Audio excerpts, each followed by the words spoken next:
you feel that thing? Beat on your doggone chest right now. Can you feel it? Can you feel what's about to happen on this field, man? Whatever you gotta do, come on, everybody, y'all wanna hammer? Let me get the snow, give it to you. And making his return to the Philadelphia Eagles. Free safety from Clemson, number 20, Brian Dawkins.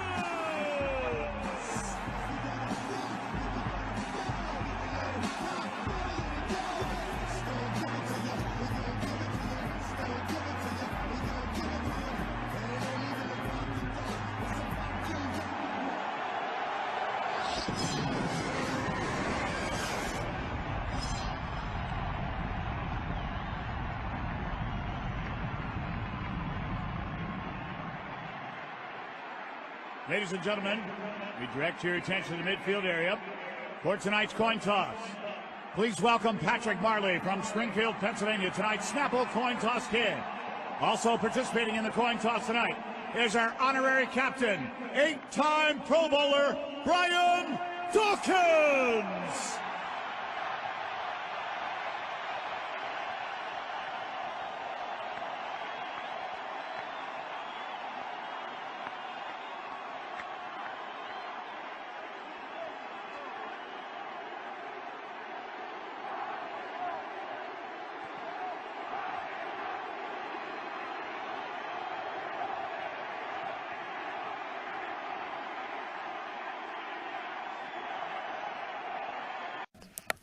You're listening to the Eagle Eye Focused Sports Talk podcast with me, your host, Louis Debe, and today's a special podcast, quarterback battle edition, as Michael Vick has been announced yesterday by head coach Chip Kelly that he will be the starter against Jacksonville, and throughout the regular season he will be named the Week 1 against the Washington Redskins. He is the starter.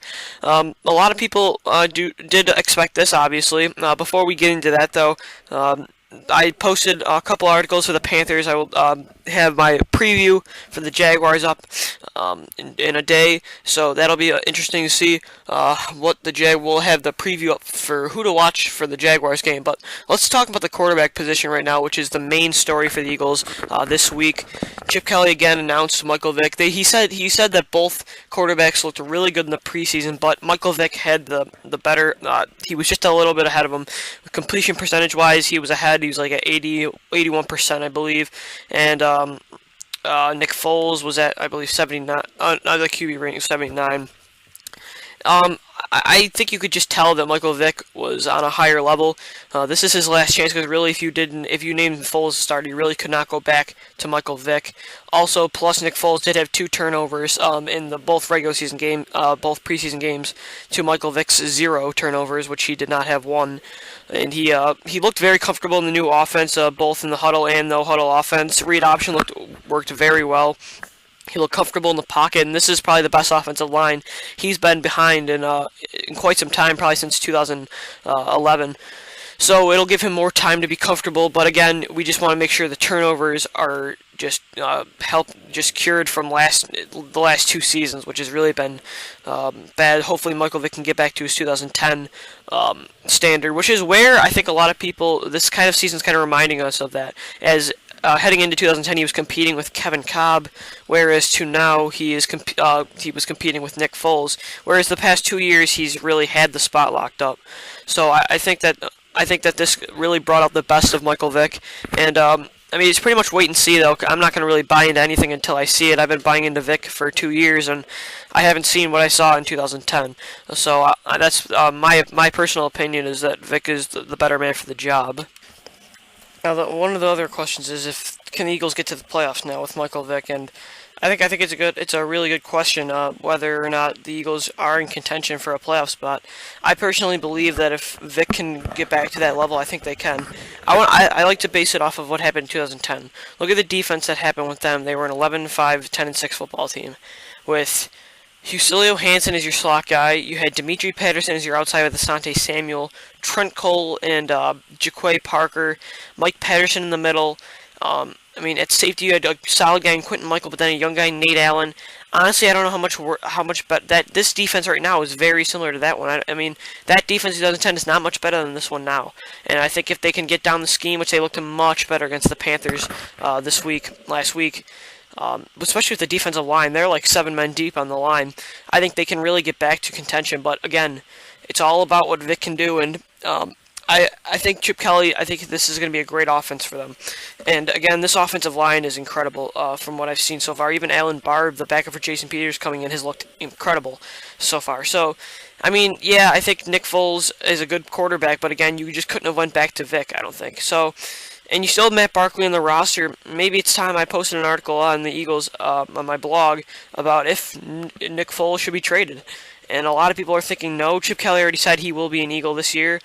I personally think this is the best time to get to trade Nick Foles because this is what I think is you're not gonna. His value is not higher. That it'll never be higher than it is right now. He's came into the preseason. He's been very accurate. He's led 2 scoring drives. He's looked very poised. And again, he's young, so he had a couple turnovers. And I think if a quarterback goes down due to injury, or someone like Jacksonville doesn't see what Henne or Gabbert, or maybe Cleveland, if they don't like what they see in Whedon, even though he just won the job, maybe they go after Foles, and I think that could be a really interesting situation to see if what the Eagles can get out of him. Because I personally think that Matt Barkley should be the backup. I think he's ready. I think he looks very. I think he's ready to take on this offense if he needs to with Michael Vick that he's injured. I think he could be a great backup, and plus with Dennis Dixon as your third guy, he knows the offense great since he went to Oregon. I think he would be a very reliable number 3, and I think you really want to keep someone like that around on the team that knows what Chip Kelly does. But again, I don't think that's going to happen. Now, obviously, they want to really you have to have 2 reliable quarterbacks in this league because you never know what happens, especially when you have Michael Vick, a guy who's only played 1 full season in his entire career. But guess what happened that one season? I'm gonna look that up. What the Falcons did that year that Michael Vick played all.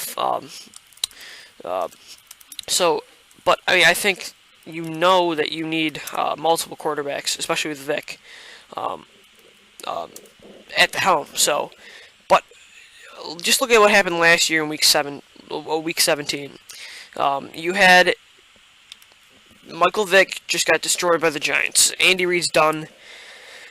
Michael Vick looked drained. He said that. I mean, he was saying how he doesn't know his future here. He said, and then he said yesterday in his press conference that he was likely. He said he was ready to move on from Philadelphia.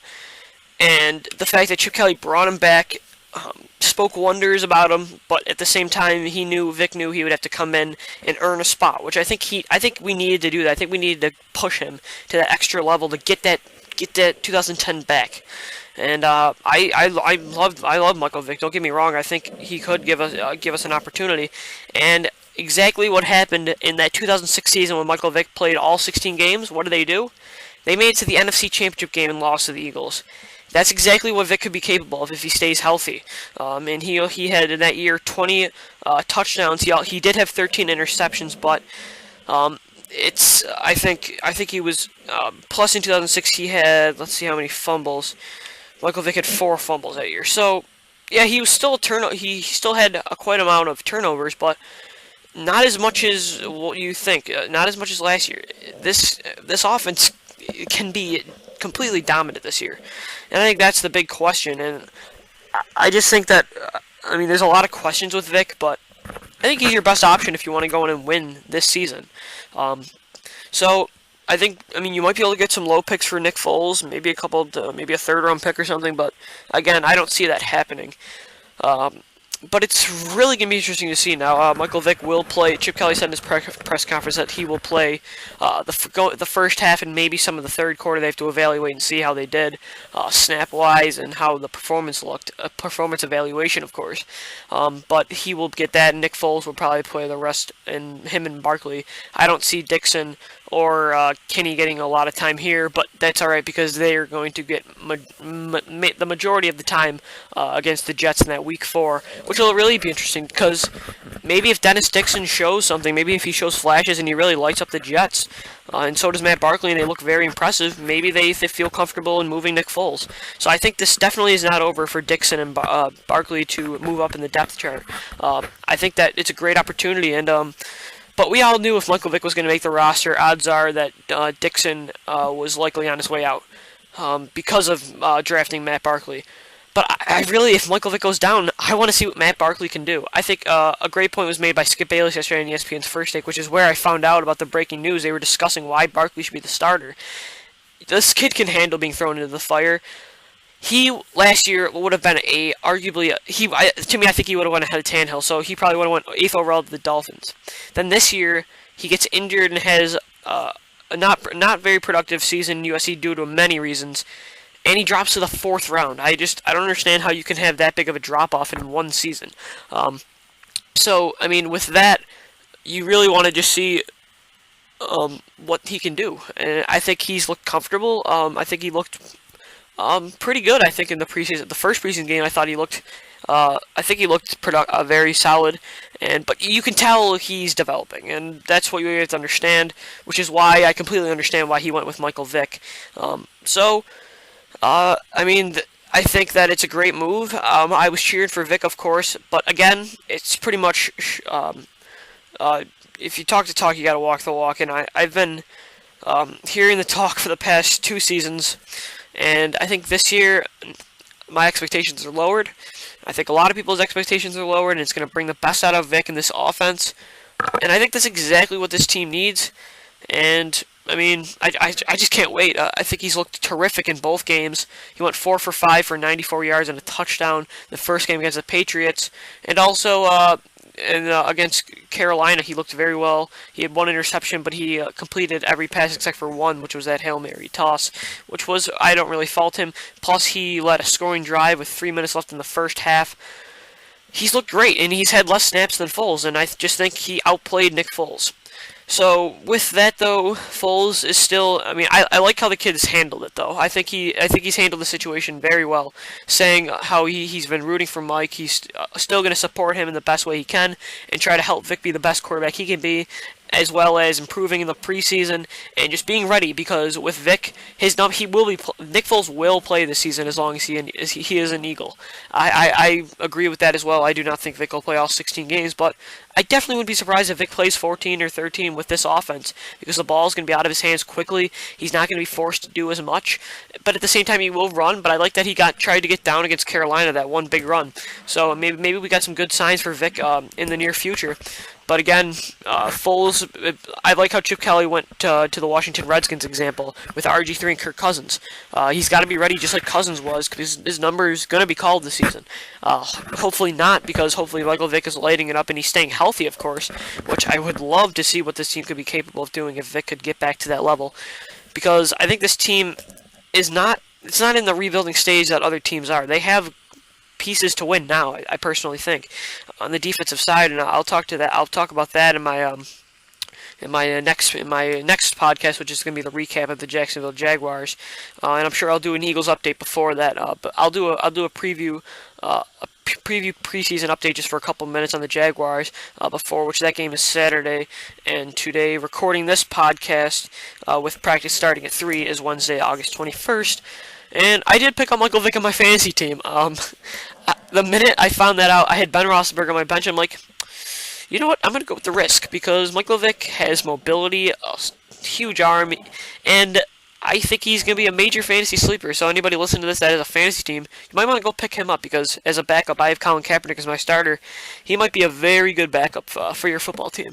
So with that, I think that's going to do with the Michael Vick talk. But again, this is just one more really good point that I saw on ESPN and SportsCenter. Michael Vick was averaging 13.3 yards per pass to Nick Foles' 6.6.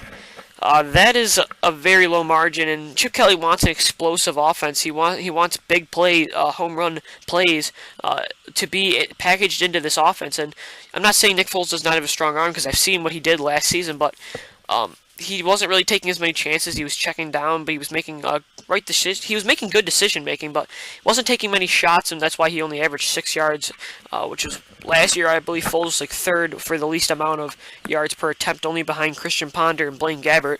So, and I do believe that is the correct stat. So, I mean, with that, I think it's still Vic's still going to come in. He said this in the press conference that he's got to come in with the mentality that it's still an open competition, because quite frankly, if he starts struggling now, he's going to, of course, Kelly's going to stick with Vic, but he's got to get going. This is not a guaranteed spot at all with Chip Kelly. So, I mean, it's tough, but with Michael Vick now, I posted an article a while ago about how, predicted record with every quarterback at the helm, and I had the Eagles with Vick at around a 9-7 team, which is a very reasonable, I believe. It's an easier schedule due to them being fourth in the NFC East last season, but at the same time, they have some really tough games, including Week 4 against the Denver Broncos, which is the one game almost the Eagles do not have a chance in, but don't always rule them out. Michael Vick beat Peyton Manning the last time they faced in 2010 against the Indianapolis Colts in Philadelphia. But, I mean, I think that they could definitely be a 9-win team, and a 9-win team in the NFC East could get you a division win. And I think the Eagles are the sleeper team here. I like that they're under the radar this season, and I'll go prove some people wrong. It's going to be really interesting to see. That's going to do it for today's Eagle Eye Focus Sports Talk podcast. Quick Eagles update, quarterback edition. The quarterback battle is over. The battle is over, but the war has just begun. And it's very true for the season because it's going to be a long season for the quarterbacks based on that no job is secure. And everything is performance-based with Chip Kelly, which is what I really like about this new team. Thanks for joining me. Please follow me on Twitter at DBSportstalk. Go to my blog, eaglesportstalk.blogspot.com, the Eagle Eye Focus blog. For all your updated Eagles stuff, everything that there is, everything that happens, go check out that blog. I'll be posting daily articles and weekly podcasts. Put this one up after a while, I took a little break from the Recap Patriots, get some articles up for you guys. And we are also pleased to be pleased to announce a new partnership with the Eagle Eye Focus blog. We are joining and I am the co-founder of the All 32 Access website, all32access.com.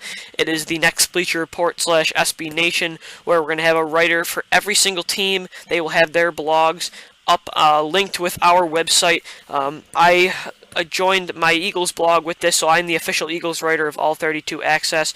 Also, on the partnership so far, we have the Real Bills Now blog. Check them out at realbillsnow.blogspot.com. My partner on Get Real Football Experts, Dave Kress and Brendan Harrington on Twitter at 716 Sports Chat are the hosts of that one. So every single team we're going to have writers. So far we have 5 writers on. We're in the development stage. We hope to we hope to launch the website up right before the season starts. And also my other podcast, the Get Real Football Experts, will be linking off of GetRealFootball.com and joining All32Access.com as we're going back to the NFL experts. So a lot of new stuff coming this way. But again, the Eagle Eye Focus blog has joined up with a partnership with them. It'll still be everything the same on my blog, updated stuff, but we're just a part of that now, so go check that out at all32access.webs.com. Once we launch it up, it'll be on Twitter. Again, follow me on Twitter at DBSportsTalk, and a lot of things going on with the Eagles, so go Birds.